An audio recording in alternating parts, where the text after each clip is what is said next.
खूनी कुआं। सीमा गर्मियों की छुट्टियों में अपनी नानी के गांव आई थी। सीमा नानी के घर पहुंचने के बाद अपनी नानी के पैर छूती है और उनसे आशीर्वाद लेती है। तभी उसकी नानी उससे कहती है, इतनी बड़ी हो गई मेरी सीमा, चल जल्दी से हाथ मुंह धो ले, मैं तेरे लिए खाना लगा देती हूँ। भूख लगी होगी ना? हाँ नानी, भूख तो लग रही है मुझे, आपके हाथ के बने हुए पीले दाल और चावल खाने की। कितना टाइम हो गया है मुझे आपके हाथ का बना हुआ दाल चावल खाए हुए। तू तो नौकरी में व्यस्त थी, तो तुझे कहाँ से टाइम मिलेगा अपनी नानी के लिए? और जब इतने टाइम बाद आई है तो ज्यादा टाइम के लिए रुक कर जाएगी तू। हाँ नानी, इस बार पूरे 2 महीने के लिए आई हूँ। सीमा की नानी अंदर जाकर उसके लिए खाना बनाने लगती है। सीमा कमरे में अकेली होती है, तभी उसे किसी औरत के रोने की आवाज सुनाई देती है। वो कभी खिड़की से बाहर झांकती है तो कभी दरवाजे से बाहर झांकती है। उसे समझ में नहीं आ रहा होता है कि आखिर रो कौन रहा है। तभी नानी खाना लेकर आ जाती है। वो अपनी नानी से कहती है, नानी, कोई औरत रो रही है क्या? मैं जब से यहाँ आई हूँ तब से मुझे यहाँ किसी औरत की रोने की आवाज आ रही है। हे भगवान, कहीं ये वही तो नहीं? बोलो ना नानी। अरे कोई नहीं रो रहा, ये तेरे मन का वहम है। और तू ना अब खाना खा ले, ज्यादा यहाँ वहाँ की बातों में ध्यान मत दिया कर। जल्दी से खाना खा और फिर मेरे साथ आ जा मेरे कमरे में, दोनों बैठकर खूब सारी बातें करेंगे। ऐसे ही अगले दिन सीमा अपनी नानी के साथ गांव के बाजार जा रही होती है।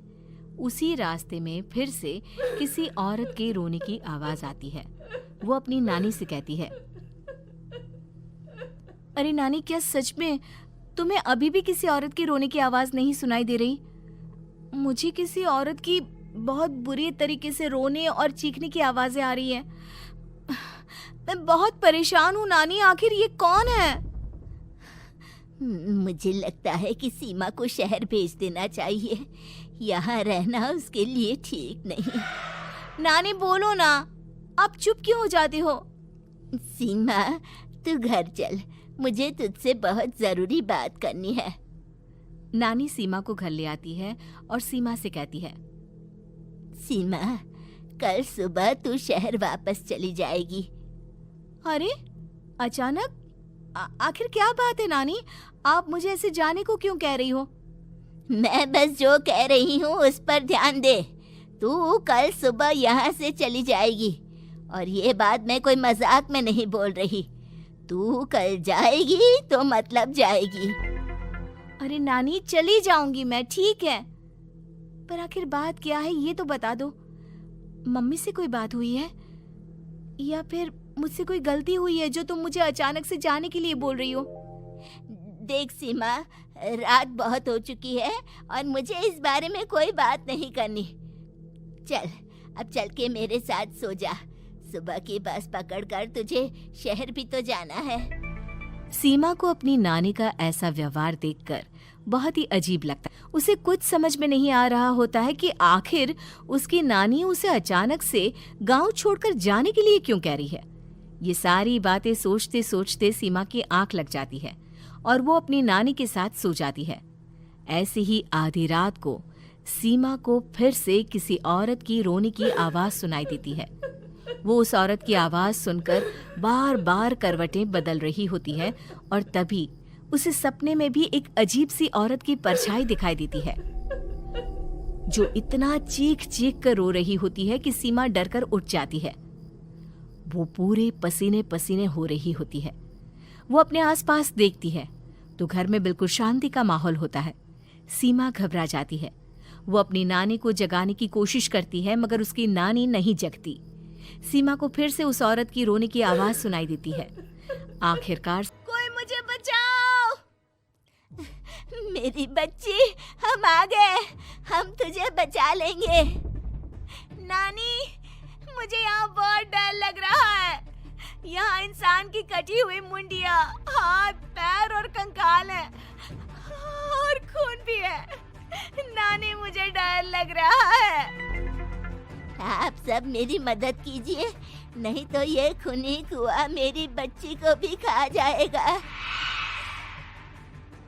अरे मुझे तो ये समझ में नहीं आ रहा कि आखिर इस खूनी कुएं को खोला किसने। सालों पहले इसको इतनी मुश्किलों के बाद तांत्रिक बाबा ने बंद किया था। अरे पूरा गांव खूनी कुएं के बारे में अच्छे से जानता है, तो कोई भी जानबूझकर तो ऐसा करेगा नहीं। मतलब किसी ने अनजाने में इसे खोल दिया है भैया।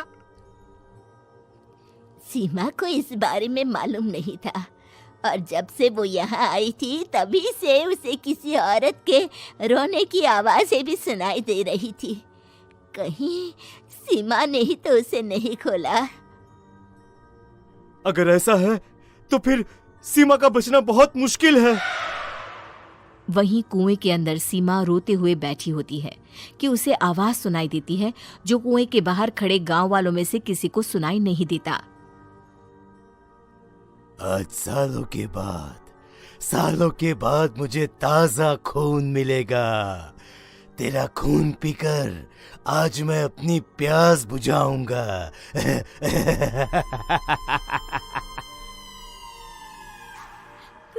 कौन है?